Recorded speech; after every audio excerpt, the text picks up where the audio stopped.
तो मैं थोड़ा सा रिवाइज कर दूं कि कीवर्ड्स होते क्या हैं। कीवर्ड्स ये होते हैं कि हमने जिसके मुतालिक अपने पूरे का पूरा अपना कंटेंट बनाना है, दैट इज़ वो ब्लॉग है, वो वीडियो है, वो इमेज है, तो हम उसे किसी ना किसी टॉपिक के ऊपर बनाएंगे, तो उस टॉपिक को जो डिस्क्राइब करने वाले अल्फाज होते हैं दैट इज़ कीवर्ड। और आज का सेशन हम उसी को प्रैक्टिकल देखेंगे कि कैसे ये काम करते हैं, उसके ऊपर देखने वाले हैं।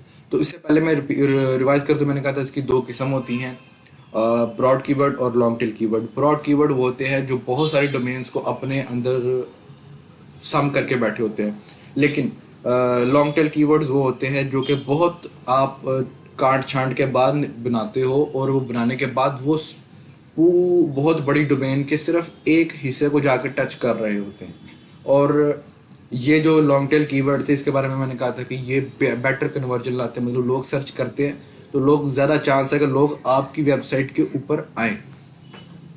तब कीवर्ड के जो प्रैक्टिकल काम करना है उसमें हमारे साथ जो तीन टूल्स हैं वो काम करते हैं, दैट इज़ दैट पहला है एचरफ का, ये पेड टूल है। mouse.com ये भी पेड टूल है। तीसरा है गूगल कीवर्ड प्लानर, ये फ्री टूल होता है। तो मैं इन तीनों के ऊपर एक एक वीडियो बनाने वाला हूँ, ठीक है, जिसे हम तीनों को देखेंगे किस तरह हम उनसे कीवर्ड्स निकाल के तो उसकी थोड़ी सी रिसर्च करते हैं कि अच्छा लोग किसके मुताबिक बात कर रहे हैं और हमें किसके मुताबिक काम करना है। तीनों अपना बेसिक काम मतलब अलग-अलग काम करते हैं। बेसिकली एचरफ ये है कि ये बहुत सारे जो हम कीवर्ड्स लिखेंगे इसके अंदर, हम इसके अंदर सर्च के लिए कुछ लफ्ज़ लिखेंगे, उस अल्फाज से मुतल्लिक बहुत सारे पे जाता है, बहुत सारे प्लेटफॉर्म्स पे जाता है, गूगल की तरह के, यूट्यूब है, अमेजोन है, ये जितने सर्च इंजन हैं इन पे जाता है और इन पे उससे मुतल्लिक चीज़ें ढूंढता है। लोगों ने किस किस मुतल्लिक सर्च की होती है, वो उससे मुतल्लिक जो उसके पास डाटाबेस होती है वो हमें शो करवा देता है कि जनाब लोग इससे मुतल्लिक सर्च कर रहे हैं, ठीक है। और हम क्या करते हैं, हम ये देखते हैं कि अच्छा ये वो टॉपिक्स इनमें से वो काट छांट करते हैं जिसके ऊपर बहुत ज़्यादा रश ना हो, मतलब बहुत ज़्यादा लोग ना लिख रहे हों, कम लोग आ रहे हों। यानी कि मैं अगर मुझे दो तरह के लोग, अगर मैं कीवर्ड देखता हूँ तो मुझे दो तरह के कीवर्ड मिलते हैं ना, कि एक पे कह रहा है जिस पे जी जनाब 1 लाख बंदा आ रहा है डेली का, एक वेबसाइट एक टॉपिक को मैंने देता था कि इस पे मंथली 50 बंदे आएंगे, लेकिन वो लॉन्ग टेल कीवर्ड, तो मैं डेफिनेटली उस 50 वाले की साइट पे जाऊंगा, इसलिए क्योंकि मेरी साइट है नई, न्यू साइट है मेरी। तो न्यू साइट को हमेशा जो है वो लॉन्ग टेल कीवर्ड हेल्पफुल होता है, ना कि शॉर्ट की सॉरी ज़्यादा जिस पर लोग आ रहे हैं मुझे वो नहीं चाहिए। लेकिन इसका हरगिज़ मतलब ये भी नहीं है कि मैं बिल्कुल ही ज़ीरो वाला उठा लूँगा जिस पर ना कोई सर्च कर रहा है ना कोई लोग आ रहे हैं, तो मैं बिल्कुल नहीं उठाऊँगा। मेरी कोशिश होगी 50-100, मतलब मैं अपना टारगेट 1000 का रखता हूँ कि मैंने अपना पहले 1000 लोग जो सर्च कर रहे हैं मैंने उसके अंदर आना है। एसईओ में जब आप नए होंगे आप चीज़ों को नहीं आइडेंटिफाई कर पाओगे, मतलब आपको इतने बड़े आप कंपटीटर नहीं हो, आपकी वेबसाइट में इतना पोटेंशियल नहीं है कि वो बड़े बड़े लोग बड़े बड़े जो जाइंट बैठे हुए हैं सॉरी वेबसाइट के एसईओ में, तो आप उनको नहीं हरा सकते हो ना। तो आपको जो ये करना है, आपको सिर्फ इतना काम करना है कि आपको सिर्फ और सिर्फ उन लोगों, मतलब कि जो 1 लाख वाले नहीं, आपको सिर्फ 1000, 2000, 3000, 4000 जिनकी मंथली ट्रैफिक आ रही है, आपको सिर्फ ऐसे कीवर्ड्स उठाने हैं। आप उन कीवर्ड्स को उठाओगे, उठाने के बाद आप ये करोगे कि आप आप इन कीवर्ड्स को उठाओगे, उठाने के बाद इन पे अच्छा कंटेंट लिखोगे, अपना पब्लिश करना शुरू कर दोगे, तो आपका कंपटीशन होगा कम, आपको कम स्ट्रगल करके आपको बेसिक सर्च मिलनी शुरू हो जाएगी, जिससे आपका एक कॉन्फिडेंस बिल्ड होता है और आप आहिस्ता आहिस्ता आहिस्ता आहिस्ता चीज़ों को डेवलप करना शुरू कर देते हो और चीज़ें बेहतरी की तरफ जाना शुरू हो जाती हैं। इसमें एक स्ट्रैटेजी ये भी होती है कि आप एक शॉर्ट का करें, एक लॉन्ग का करें, यानी मैं दोनों को हिट करता हूँ। मैंने उसको भी हिट करना है जो 1 लाख वाला है, जिस पे 1 लाख डेली की आ रही है, मैंने उसको भी हिट करना है जो 1000 है। इससे ये होता है कि जब आप बहुत साइड टॉपिक पे रहते हैं तो उसको असल बात समझ में नहीं आ रही होती कि आप बहुत स्पेसिफिक लिख रहे होते हैं, आपको कुछ ओवरऑल भी लिखने की ज़रूरत होती है, क्योंकि आपका रीडर पढ़ के खुश होगा कि इसने बड़े टॉपिक पे भी बात की है। तो आहिस्ता आहिस्ता आपका चीज़ वो, और ये जो बड़े कंपटीशन वाला होता है एक्चुअली में ब्रॉड कीवर्ड होता है, यही होता है जो आपकी वेबसाइट को एक दफ़ा रैंक करवाने के बाद ये जो ब्रॉड कीवर्ड होगा यही वो पहलवान होगा, ये वही ड्राइवर होगा। अगर आपकी वेबसाइट एक दफ़ा रैंक हो जाती है तो उसको रैंक रखने में अनटिल को बहुत बड़ा कंपटीटर बहुत ज़बरदस्त स्ट्रेटजी के साथ ना आए, कोई आपको मात नहीं दे सकता। ये ब्रॉड कीवर्ड्स ही होते हैं जो आपको ऊपर रखते हैं। जो हम वेबसाइट सर्च करते हैं कि यार ये तो बड़ी अनबीटेबल वेबसाइट है, इसके तो बहुत मुश्किल है इसको हराना, उसके एक्चुअली में ये होता है कि उसका ब्रॉड कीवर्ड्स रैंक हो गए होते हैं। लेकिन ब्रॉड कीवर्ड्स डायरेक्ट रैंक कभी नहीं होते, उनको लॉन्ग टेल कीवर्ड्स के साथ रैंक करवाना पड़ता है। दर हकीकत में ये पूरी एसईओ की एक स्ट्रेटजी होती है जिसके मुताबिक हम काम करते हैं। और अभी ऐसे ही कीवर्ड्स हमने निकालने। तो अगर मैं बात करूँ कि मुझे मेरा टॉपिक है दैट इज़ डायबिटीज़ के ऊपर मुझे निकालना है, तो ठीक है जी, अब मैं डायबिटीज़ के ऊपर एचरूफ टूल के ऊपर जा रहा हूँ और मैं वहाँ पे जाके अपना डायबिटीज़ के मुताबिक सर्च करूँगा और मैं देखता हूँ कि मुझे किस तरह के लोग मिलने वाले हैं और मैं आपको भी बताता हूँ। दैट इज़ डायबिटीज़ के मुताबिक मैं सर्च करता हूँ, तो देखते हैं जी क्या रिजल्ट आता है।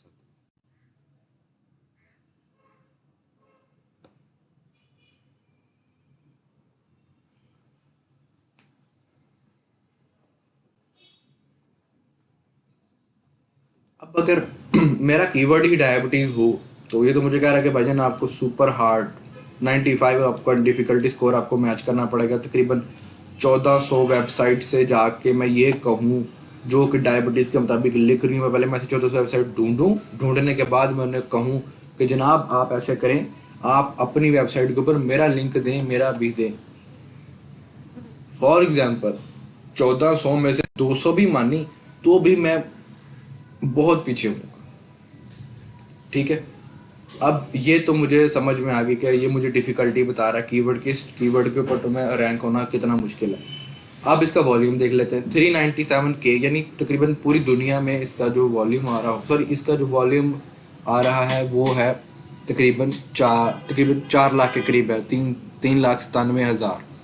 और यानी कि अगर इस पर मैं गूगल ऐड लगाऊं तो $3.50 लेगा कॉस्ट पर क्लिक जो आएगी। यानी कि एक मुझे क्लिक करवाने के लिए गूगल से मैं कहूँ कि तुम एक ऐड चलाओ और अगर एक क्लिक हुआ तो गूगल में तुम्हें $3.50 दूँ। ठीक है, ये तकरीबन 500 से ऊपर रुपए बन जाते हैं।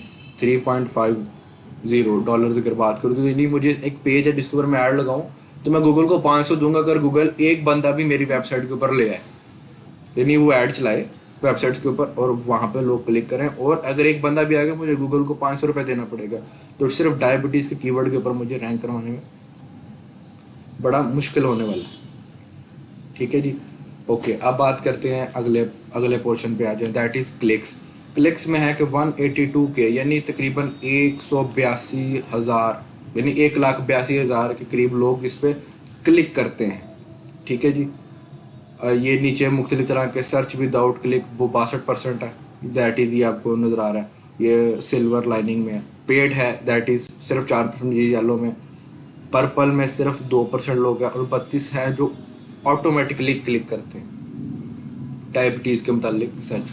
ग्लोबल वॉल्यूम 1.7 मिलियन, तकरीबन 17 लाख लोग मंथली आकर इसको सर्च करते हैं, जिसमें सबसे ज़्यादा यूनाइटेड स्टेट्स के लोग हैं, वो 397K हैं।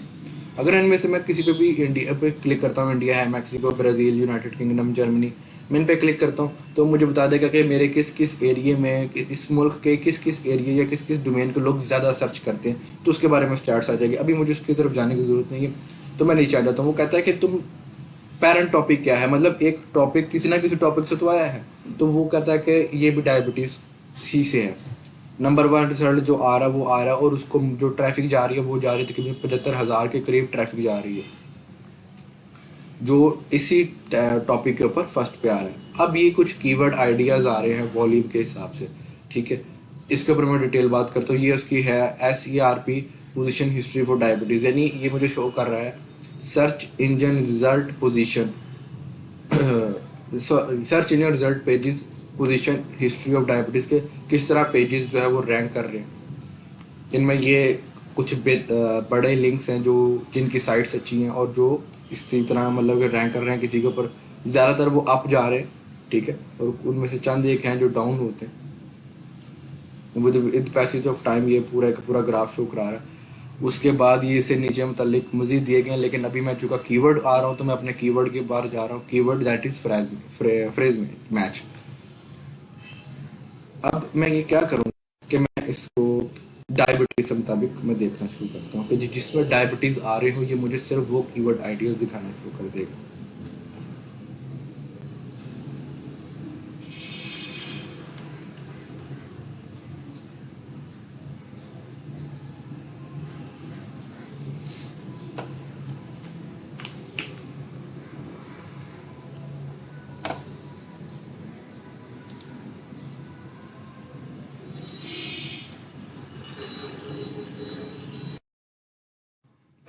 जी, तो ये लोड हो गया मेरे पास। अभी मैं देख रहा हूँ कि डायबिटीज़ 95, टाइप 2 डायबिटीज़ 87, ये कीवर्ड डिफ़िकल्टीज आ रही हैं इसकी।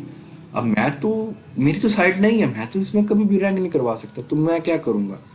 ओके जी, मैं मिनिमम इसमें सेलेक्ट करता हूँ। मैं लेट्स पे मैं कहता हूँ कि जी मैं मिनिमम, मेरे पास अच्छी स्किल्स हैं तो मेरे पास मिनिमम मैं 5 करता हूँ और मैक्सिमम मैं 15 पे लेके जाता हूँ। तो मैं कहता हूँ कि मुझे दिखाओ।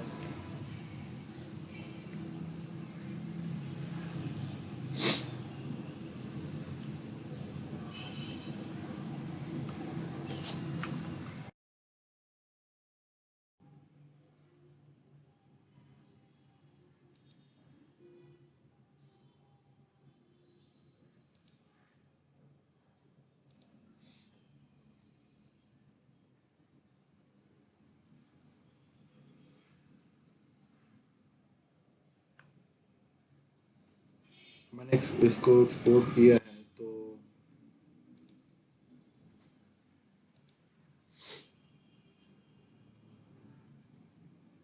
सॉरी, आई थिंक ये एक्सपोर्ट नहीं हुआ।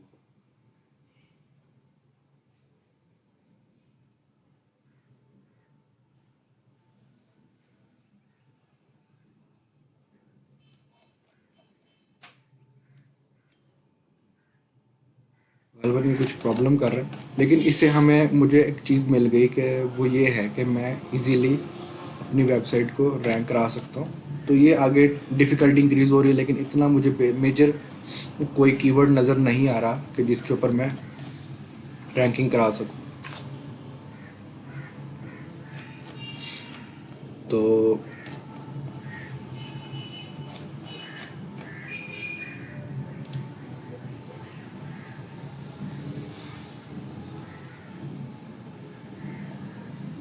तो अगर मैं देखूँ तो मुझे 2 मिले हैं कि मैं हल्की डायबिटीज़ रेमेडी रिव्यूज़ के ऊपर बात कर सकता हूँ, ठीक है? और दूसरा मुझे यहाँ पर मिला था, that is about is diabetes a disability. तो मुझे ये इजीनेस हो गई कि मैं इसके ऊपर काम कर सकता हूँ और इसके ऊपर काम कर सकता हूँ। ये 2 के ऊपर मैं काम करने चाह रहा हूँ। तो मैं आज की वीडियो यहीं पे ख़त्म करता हूँ और फिर हम इससे आगे बाकी टूल्स को देखते हुए कि कैसे वो बेहतर रिजल्ट लेकर आते हैं, तो हम उसके ऊपर कैसे काम कर सकते हैं। तो उसके इन चीज़ों को हम देखेंगे अगली वीडियो में। तो वहाँ से फिर हम डिटेक्ट करेंगे कि कैसे हमारा वीडियो सॉरी कैसे हम कीवर्ड चूज़ करने के बाद इसके ऊपर कंटेंट और कैसे कलेक्ट करते हैं और फिर हम उसके मुताबिक सारा काम करेंगे।